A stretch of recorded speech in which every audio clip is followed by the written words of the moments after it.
વિદ્યાર્થી મિત્રો, કેમ છો બધા? મજામાં? હું છું સંકેત પંચાલ, ધોરણ 9, વિષય સામાજિક વિજ્ઞાન.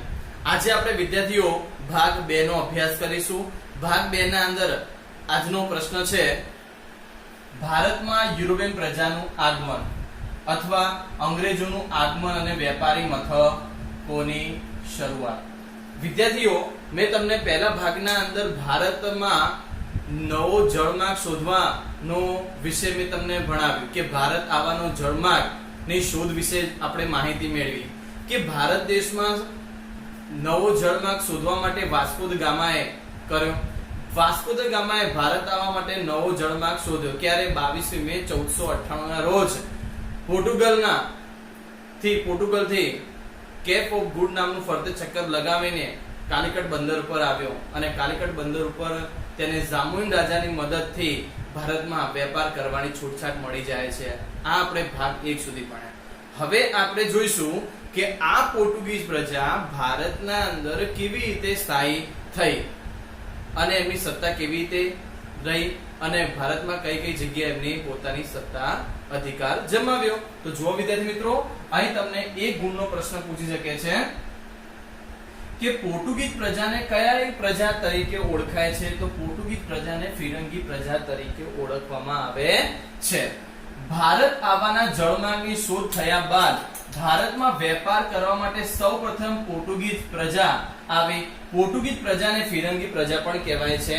આ પોર્ટુગીઝ પ્રજાએ ભારતમાં લગભગ 100 વર્ષ સુધી શાસન કર્યું. તમને પ્રશ્ન પૂછે કે પોર્ટુગીઝ પ્રજાએ ભારતમાં કેટલા વર્ષ સુધી શાસન કર્યું? તો પોર્ટુગીઝો લગભગ 100 વર્ષ સુધીના સમયમાં તેમને ભારતમાં શાસન કર્યું. પોર્ટુગીઝ લોકોએ 100 વર્ષના સમયગાળા દરમિયાન ભારતના કયા કયા પ્રદેશો પોતાના અધિકારમાં કે નિયંત્રણમાં કર્યા? તો દીવ, દમણ, ગોવા, કોચીન, મલ્લાકા વગેરે પ્રદેશો પોતાના નિયંત્રણમાં કર્યા. આમ પોર્ટુગીઝોનો વેપાર દિવસે દિવસે આગળ વધતો જાય છે. પોર્ટુગીઝ પ્રજાએ સૌથી પહેલા વેપારી કોઠીઓ ક્યાં સ્થાપી? વેપાર ક્યાં શરૂ કર્યો? તો સાંભળો, ઈસવીસન 1502 માં પોર્ટુગીઝ લોકોએ વેપાર કરવા માટે કાલિકટ બંદર ગયા અને કાલિકટ બંદર ઉપર એમને સૌપ્રથમ વેપારી કોઠીઓની શરૂઆત કરી.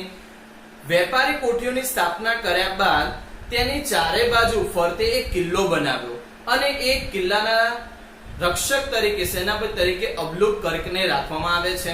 અબલુક કર્ક એ કિલ્લાનો રક્ષક હોય છે. અબલુક કર્કે એ કિલ્લાના રક્ષક ગણાતો હોય છે. અબલુક કર્કે ઉત્તર તરફ આગળ વધીને ઈસવીસન 1506 ની સાલમાં ગોવા જીતી લીધું. ત્યારબાદ મેંગલોર, કોચીન, લંકા, દીવ, ગોવા, મુંબઈ, આ ઉપરાંત દીવ, દમણ, ગોવા, કોચીન, મલ્લાકા આ બધા પ્રદેશો ઉપર પોર્ટુગીઝ લોકોએ પોતાની સત્તા સ્થાપી કે નિયંત્રણ કરી લીધા અને આશરે 100 વર્ષ સુધી તે શાસન કરે છે. આ પછી પોર્ટુગીઝ લોકો વેપાર ક્યાં ગયા? 17મી સદીની શરૂઆતમાં પોર્ટુગીઝ લોકો બંગાળમાં જાય છે. 17મી સદીની શરૂઆતમાં પોર્ટુગીઝ લોકો બંગાળમાં જાય છે વેપાર કરવા માટે. એ સમયે બંગાળમાં વેપારી કોઠીઓ સ્થાપે છે. એ સમયે દિલ્હીની ગાદી ઉપર શાહજહાં શાસન કરતો હોય છે. આ પોર્ટુગીઝ પ્રજા ખૂબ જ પ્રજા ઉપર અત્યાચાર કે કર વસૂલ કરતી હતી, જેની જાણ શાહજહાંના સુબાને થાય છે અને જાણ કરે છે. ત્યારબાદ શાહજહાં આ પોર્ટુગીઝ પ્રજાને પોતાના રાજમહેલ બોલાવે છે અને કેટલીક એમને સજા પણ કરે છે અને સજાના અંદર પોર્ટુગીઝ લોકોને એમની જે વેપારી કોઠીઓ હતી એ બધી વેપારી કોઠીઓ તોડાવી દીધી અને જે જહાજો હતા, જે વહાણો હતા એ સળગાવી દીધા. આમ પોર્ટુગીઝ સત્તાનો અંત આવે છે. પોર્ટુગીઝ પ્રજા અંતે ક્યાં રહી? દીવ, દમણ, ગોવામાં વસવાટ કરે છે. તો મેં તમને આ પોર્ટુગીઝ પ્રજાનો પરિચય ટૂંક સુધી મેં તમને આપ્યો, પણ થોડીક આગળ જુઓ માહિતી કે પોર્ટુગીઝ લોકોએ 100 વર્ષ સુધીના સમયગાળા દરમિયાન મેંગલોર, દીવ, દમણ, ગોવા, કોચીન, મલાક્કા, લંકા આ બધી જગ્યા ઉપર પોતાનો અધિકાર સ્થાપ્યો અને ઘણા લાંબા સમય સુધી શાસન કર્યું. 100 વર્ષના સમયગાળા દરમિયાન આ બધી માહિતી એમને મેળવી. પોર્ટુગીઝ લોકોની આવી ભવ્ય સફળતા જોઈને વેપારી પ્રવૃત્તિમાં વધવાને લીધે પોર્ટુગીઝ પ્રજાથી આકર્ષાઈને ભારતમાં બીજી બે નવી પ્રજા આવે છે. કઈ બે પ્રજા જુઓ. પોર્ટુગીઝ લોકોનો વેપાર મેળવેલી સફળતાથી પ્રેરાઈને બે પ્રજા આવી. પહેલા નંબરમાં હોલેન્ડ ડચ અને બીજી છે ડેનમાર્ક પ્રજા, જેને ડેનિશ પ્રજા પણ કહેવાય છે. અહીં એક પ્રશ્ન કહું કે પોર્ટુગીઝ પ્રજા ક્યાંની હતી? પોર્ટુગીઝ પ્રજા કયા નામ ઓળખાય? તો ફિરંગી. હોલેન્ડ ડચ એટલે ડચ લોકો, વલંદાઓ કહેવાય. ડેનમાર્ક ડેનિશ પ્રજા તરીકે ઓળખાય છે. પણ ભારતમાં વેપાર કરવામાં આવી. હવે હું તમને હોલેન્ડ ડચ એટલે કે પોર્ટુગીઝ ના ગયા બાદ એટલે પોર્ટુગીઝ લોકોના 100 વર્ષના સમયગાળા બાદ ડચ પ્રજા ભારતમાં આવે છે, જે હાલમાં ડચ પ્રજા હોલેન્ડ ડચ કહેવાય છે, એટલે હાલનું નેધરલેન્ડ કહેવામાં આવે છે. ડચ પ્રજા ક્યારે ભારતમાં આવી? કે 16મી સદીના અંત ભાગમાં તે આવી જતી હોય છે પોર્ટુગીઝ ગયા બાદ. ત્યારબાદ ડચ પ્રજાએ ઈસવીસન 1663 માં આગ્રામાં વેપારી કોઠીઓ સ્થાપી અને ત્યારે જ કહેવાય કે ફ્રેન્ચો કે અંગ્રેજો ની સાથે લડાઈ થઈ અને અંતે કહેવાય કે ડચ પ્રજા હારી જાય છે અને ડચ પ્રજા ભારત છોડી દે છે. આ રીતે ડચ પ્રજાનો અંત આવે છે. ત્યારબાદ ડચ પ્રજા પછી કહેવાય છે કે ડેનમાર્ક એટલે કે ડેનિશ પ્રજા પણ ભારતમાં વેપાર કરવા માટે આવે છે. એના થોડા સમય બાદ ઇંગ્લેન્ડના વેપારીઓ ભારત સાથે વેપાર કરવા માટે આવે છે. ભારત દેશમાં કઈ પ્રજા આવી? તો આમ તો ઘણી બધી પ્રજાઓ આવી, પણ વેપારી મથકમાં પોર્ટુગીઝ, ડચ, ફ્રેન્ચ, અંગ્રેજો આ બધી પ્રજાઓ આવી. જેમાં સૌથી વધારે આપણા ભારત દેશમાં જો કોઈ પ્રજાએ શાસન કર્યું હોય અને લાંબા સમયગાળા સુધી પોતાની સત્તા સ્થાપી હોય તો એ પ્રજા છે અંગ્રેજો પ્રજા. તો અંગ્રેજ પ્રજા ભારતમાં કેવી રીતે? ઇંગ્લેન્ડથી જે વાસ્કો દ ગામાએ જે ભારત આવવાનો જળમાર્ગ શોધ્યો એ જ માર્ગથી જે પોર્ટુગીઝ પ્રજા આવી એ માર્ગથી પોર્ટુગીઝ પ્રજા આવી, એ જ માર્ગથી ડચ પ્રજા આવી, એ જ માર્ગથી હોલેન્ડ ડચ પ્રજા, ડેનિશ પ્રજા, આ ઉપરાંત અંતે એ જ માર્ગથી અંગ્રેજો પણ ભારત દેશમાં આવે છે. એટલે કહેવાય ઇંગ્લેન્ડથી ભારતમાં વેપાર કરવા માટે આવે છે અને ભારતમાં ઈસ્ટ ઇન્ડિયા કંપનીની સ્થાપના કરે છે. ઇંગ્લેન્ડના લોકો વેપાર કરવા માટે ક્યાં આવ્યા? તો ભારતમાં વેપાર કરવા આવે છે. ઇંગ્લેન્ડના લોકો ભારતમાં વેપાર કરવા માટે કઈ કંપનીની સ્થાપના કરી? ઈસ્ટ ઇન્ડિયા કંપનીની સ્થાપના કરી. આ ઈસ્ટ ઇન્ડિયા કંપનીની સ્થાપના કોણે કરી, ક્યારે કરી અને શા માટે કરી? આવા પ્રશ્નો આપણને થાય તો હું એ બધા પ્રશ્નોની ચર્ચા કરીએ. તો ભારતમાં ઇંગ્લેન્ડમાં વેપાર કરવા માટે અંગ્રેજો ઈસ્ટ ઇન્ડિયા કંપનીની સ્થાપના કરી. હું તમને કહું, આ પ્રશ્ન જીપીએસસી માં પૂછાય છે અને એક્ઝામમાં આયમ પ્રશ્ન કે ઈસ્ટ ઇન્ડિયા કંપનીની સ્થાપના ક્યારે થઈ, કોને કરી અને શા માટે? તો સાંભળો, ઈસ્ટ ઇન્ડિયા કંપનીની સ્થાપના ઈસવીસન 1600 માં થઈ. કોને કરી? તો ઇંગ્લેન્ડની રાણી એલિઝાબેથના સમયમાં બ્રિટિશ ઈસ્ટ ઇન્ડિયા કંપનીની સ્થાપના થઈ.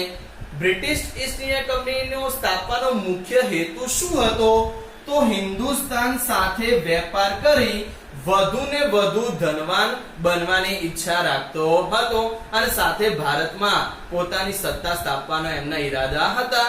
આ રીતે તેમણે ઈસ્ટ ઇન્ડિયા કંપનીની સ્થાપના કરી. તો અહીં ત્રણ પ્રશ્નો કયા કયા? ઈસ્ટ ઇન્ડિયા કંપનીની સ્થાપના કોને કરી, ક્યારે કરી, શા માટે કરી?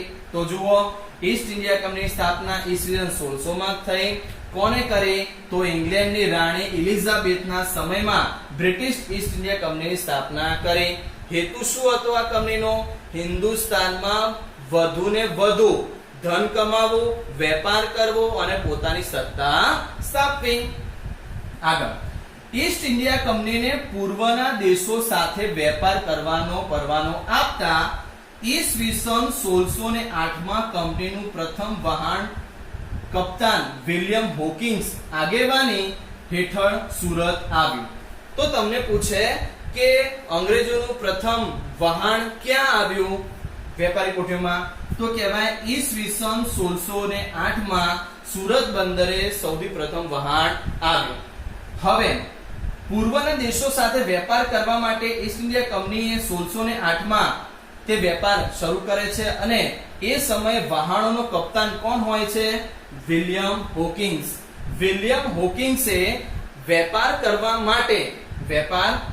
માટે પ્રયત્ન કરે છે. હવે આગળ તમને કહું કે હોકિંગ્સ જહાંગીર રાજાને મળે છે.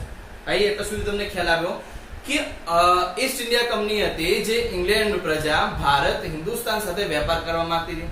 વેપાર કરવા માટે ઈસ્ટ ઇન્ડિયા કંપનીની સ્થાપના કરી. ત્યારબાદ એ લોકો વેપાર કરવા માટે અને આગળ વેપાર વધારવા માટે પરવાનગી લેવા માટે જહાંગીર રાજા પાસે જાય છે. કોણ જહાંગીર રાજા પાસે જાય છે? તો વિલિયમ હોકિંગ જહાંગીર રાજા પાસે વેપાર કરવાની પરવાનગી લેવા માટે જાય છે, પણ જહાંગીર રાજા એમને વેપાર કરવાની પરવાનગી આપતા નથી. ત્યારબાદ સર થોમસ રોય જહાંગીર રાજા પાસે જાય છે વેપારની પરવાનગી મેળવવા માટે. તો ત્યારે જહાંગીર રાજાએ સુરતમાં વેપારી કોઠીઓ સ્થાપવાની અને વેપાર કરવાની પરવાનગી આપી દે છે. પછી દિલ્હીની ગાદી ઉપર શાહજહાં આવે છે અને શાહજહાં એ અંગ્રેજોને બંગાળમાં વેપાર કરવાની છૂટછાટ આપે છે. આગળ જોઈએ વિદ્યાર્થીઓ, આમ આપણે જોયું કે અંગ્રેજ લોકો ભારતના અંદર વેપાર કરવાની શરૂઆત કરી. હવે આગળ, પરંતુ તેમની ફિરંગીઓના વર્ચસ્વ અને વિરોધના કારણે વેપાર કરવાની પરવાનગી મળી શકી નહીં. પણ સર થોમસ રોયના મદદથી જહાંગીર રાજાએ પરવાનગી આપી અને વેપાર કરવાની શરૂઆત કરી. તો વિદ્યાર્થીઓ, મેં તમને અહીં સમજાવ્યું કે પોર્ટુગીઝ વિશે સમજાવ્યું, ત્યારબાદ મેં ઇંગ્લેન્ડની ઈસ્ટ ઇન્ડિયા કંપની ભારતમાં ક્યારે આવી, કેમ આવી, એના હેતુ કીધા. ત્યારબાદ આ અંગ્રેજી પ્રજા ને સુરતમાં વેપારી કોઠીઓ સ્થાપી. આટલા સુધી ખ્યાલ આવ્યો. હવે આપણે આગળ જોઈએ.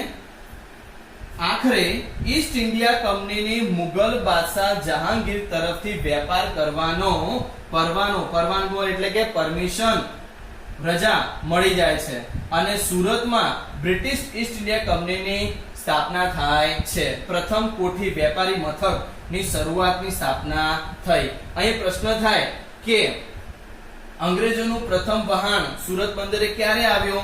તો ઈસવીસન 1608 માં.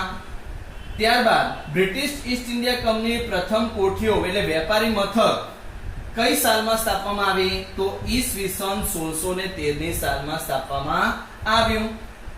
શરૂઆતના વર્ષોમાં કંપનીએ સુરત, ભરૂચ, અમદાવાદમાં વેપારી મથકો સ્થાપ્યા, પરંતુ આ પ્રદેશમાં મરાઠી સત્તાનું પ્રભુત્વ વધતા કંપનીએ જોખમ દેખાયું. વિદ્યાર્થીઓ, અહીં કહેવાય કે બ્રિટિશ ઈસ્ટ ઇન્ડિયા કંપનીએ સુરત બંદરેથી લઈને ધીમે ધીમે પોતાની વેપારી મથકો એટલે વેપારી સત્તા સ્થાપન કરે છે, વેપાર વધારે છે અને પોતાના અધિકારો વધારે છે. ધીમે ધીમે બ્રિટિશ ઈસ્ટ ઇન્ડિયા કંપનીએ 1613 માં પોતાની સત્તા સ્થાપી સુરતમાં. ત્યારબાદ બ્રિટિશ લોકોએ બ્રિટિશ કંપનીએ સુરતમાં, ભરૂચમાં, અમદાવાદમાં વેપાર કરવાની શરૂઆત કરે છે.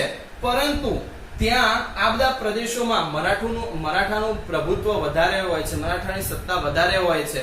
ભયભીત થતા અંગ્રેજ લોકો ત્યાં વેપાર ને બાદ તે આગળ વધે છે. ક્યાં વધે છે? તેઓ ઉત્તરથી હવે દક્ષિણ અને પૂર્વ દિશામાં આગળ વધે છે. સુરત, ભરૂચ, અમદાવાદ થી વેપાર પછી અંગ્રેજ લોકો ક્યાં વેપાર ગયા? ઉત્તર પછી દક્ષિણ અને પૂર્વ દિશામાં આગળ વધે છે અને આગળ વધીને મછલીપટ્ટમ એ હાલનું આંધ્રપ્રદેશ કહેવાય છે. ત્યારબાદ સેન્ટ જોન્સ એટલે કે ચેન્નઈ હાલનું અને ફોર્ટ વિલિયમ એટલે કોલકાતામાં વેપારી કોઠીઓ સ્થાપી. કઈ જગ્યાએ કોઠીઓ સ્થાપી? આંધ્રપ્રદેશ, ચેન્નઈ અને કોલકાતામાં વેપારી કોઠીઓની સ્થાપના કરી. આ વેપારી કોઠીઓની સ્થાપના બાદ બ્રિટિશ ઈસ્ટ ઇન્ડિયા કંપનીએ મુંબઈ ખાતે વડુ મથક બનાવ્યું. આ તમે પ્રશ્ન પૂછે, કે ઈસ્ટ ઇન્ડિયા કંપનીએ મુંબઈ ખાતે વડુ મથક કઈ સાલમાં સ્થાપ્યું? તો ઈસવીસન 1667 ની સાલમાં સ્થાપે છે. ઈસવીસન 1668 માં ભારતમાં વેપાર કરવા માટે ફ્રેન્ચ ઈસ્ટ ઇન્ડિયા કંપનીનું આગમન થાય છે. વિદ્યાર્થીઓ, અહીંયા આપણે બ્રિટિશ ઈસ્ટ ઇન્ડિયા કંપની વિશે જોયું અને બ્રિટિશ ઈસ્ટ ઇન્ડિયા કંપનીએ ક્યાં વેપારી મથકો સ્થાપ્યા એ જોયું. હવે આપણે જોઈશું કે ભારતમાં ફ્રેન્ચ પ્રજા વિશે, કે ફ્રેન્ચ ઈસ્ટ ઇન્ડિયા કંપની ક્યારે સ્થાપવામાં આવી હતી? ઈસવીસન 1668 ની સાલમાં ફ્રેન્ચ ઈસ્ટ ઇન્ડિયા કંપનીની સ્થાપના થઈ અને એમનું આગમન થયા પછી ફ્રેન્ચ લોકો એટલે ફ્રેન્ચ ઈસ્ટ ઇન્ડિયા કંપનીએ ભારતમાં કેટલીક જગ્યાએ પોતાનો અધિકાર સ્થાપ્યો. કઈ કઈ જગ્યાએ? પહેલું માહે, બીજું કરાઈકલ, પોંડિચેરી જે આનું પુડુચેરી કહેવાય, ચંદ્રનગર, મછલીપટ્ટમ આ વગેરે પ્રદેશોમાં ફ્રેન્ચ લોકોએ પોતાની સત્તા સ્થાપી દે છે. ત્યારબાદ 18મી સદીમાં અંગ્રેજો અને ફ્રેન્ચો વિશ્વભરમાં પોતાની સત્તા સ્થાપવા અને સંસ્થાનો મેળવવા માટે સતત સક્રિય થયા. એટલે કહેવાય કે 18મી સદીની શરૂઆતમાં અંગ્રેજ લોકો અને ફ્રેન્ચ વચ્ચે તમને કહું કે ભારત દેશમાં બે મહાસત્તાઓ બની ગઈ, અંગ્રેજો અને ફ્રેન્ચો. તો અંગ્રેજ લોકો પોતાનો વેપાર કરવા માટે, પોતાની સત્તા વધારવા માટે પ્રયત્ન કરે છે, બીજી બાજુ ફ્રેન્ચ લોકો પણ પોતાની સત્તાનો વેપાર કરવા માંગે છે. એટલે અંગ્રેજ અને ફ્રેન્ચ વચ્ચે લડાઈઓ થતી હોય છે પોતાની સત્તા મેળવવા માટે. તો અહીં અંગ્રેજ લોકોએ વિશ્વભરમાં અને ફ્રેન્ચ લોકોએ વિશ્વભરમાં પોતાની સત્તા સ્થાપવા માટે, વેપાર કરવા માટે બંને વચ્ચે ઘણા સંઘર્ષો થાય છે.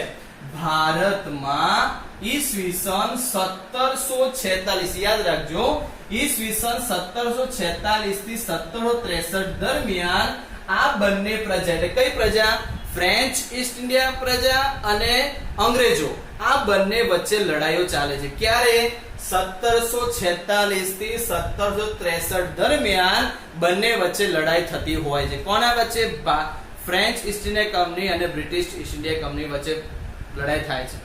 એના અંદર ફ્રેન્ચો કરતા અંગ્રેજો વધારે શક્તિશાળી હતા, એટલે અંગ્રેજોની સામે ફ્રેન્ચો ટકી શક્યા નહીં અને ફ્રેન્ચો હારી જાય છે. ત્યારબાદ અંગ્રેજો લોકો ભારતમાં પોતાની સત્તા સ્થાપે છે, જેમાં ફ્રેન્ચ ઈસ્ટ ઇન્ડિયા કંપનીનો પરાજય થયો. કોની સામે? બ્રિટિશ ઈસ્ટ ઇન્ડિયા કંપની અને ફ્રેન્ચોની લડાઈમાં ફ્રેન્ચ લોકો હારી જાય છે અને અંગ્રેજ લોકો જીતી જાય છે. બ્રિટિશ ઈસ્ટ ઇન્ડિયા કંપનીનો રાજ્ય વિસ્તાર માર્ગ મોકળો એટલે વધારે થયો. આમ સત્તા સંઘર્ષના અંતે ફિરંગી એટલે પોર્ટુગીઝ પાસે દીવ, દમણ, ગોવા રહ્યા. હું તમને ટૂંકમાં સમજાવું.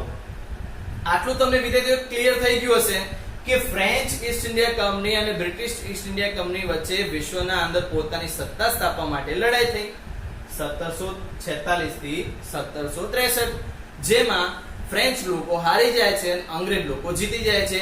આમ કહેવાય કે પોર્ટુગીઝ, ડચ, ફ્રેન્ચ આ બધી પ્રજા હારી ગઈ અને અંતે ભારતમાં ખૂબ લાંબા સમય સુધી શાસન કરવાની પ્રજા એટલે અંગ્રેજ લોકો પ્રજા રહી અને અંગ્રેજ પ્રજા ભારતમાં લાંબા સમયગાળા સુધી પોતાની સત્તા સ્થાપે છે અને ભારત દેશને ગુલામ બનાવ્યો. હવે પ્રશ્ન થાય કે અંગ્રેજ લોકો ભારતના અંદર શાસન કર્યું તો પોર્ટુગીઝ પ્રજા, ડચ પ્રજા, ફ્રેન્ચ પ્રજા શું થયું? તો જુઓ, આ તમને એક ગુણનો પ્રશ્ન પૂછે વિદ્યાર્થીઓ કે પોર્ટુગીઝ પ્રજાના અંત પછી મેં તમને આગળ સમજાવ્યું કે પોર્ટુગીઝ પ્રજાનો અંત પછી પોર્ટુગીઝ પ્રજા ક્યાં રહી? તો પોર્ટુગીઝ પ્રજા એટલે કે ફિરંગી પ્રજા, પોર્ટુગીઝ પ્રજા ત્રણ જગ્યાએ દીવ, દમણ અને ગોવા. પોર્ટુગીઝ પ્રજા અંતે ક્યાં રહી? દીવ, દમણ અને ગોવામાં રહે છે. ત્યારબાદ ફ્રેન્ચ પ્રજા ક્યાં રહી? ફ્રેન્ચ પ્રજા ચંદ્રનગર, માહે, કરાઈકલ, પોંડિચેરી રહે છે. ત્યારબાદ છેલ્લી પ્રજા કઈ? ડચ પ્રજા. આ ડચ પ્રજા અંતે હારી જાય છે અને ડચ પ્રજા ભારત છોડીને જાય છે. એટલે લખ્યું મેં અહીંયા કે જ્યારે ડચ પ્રજા કાયમ માટે ભારતથી વિદાય લઈ લે છે. વિદ્યાર્થીઓ, હવે આગળ આપણે જોઈશું કે ભારતમાં પ્લાસીનું યુદ્ધ કેવી રીતે થયું, એના કારણો શું છે, પ્લાસીનું યુદ્ધ અને બક્સરનું યુદ્ધ વિશે આપણે જોઈશું. અહીં આપણો આ ભાગ 2 પૂરો થાય છે. ભાગ 3 માં મળીશું. દરેક વિદ્યાર્થીને નમસ્તે.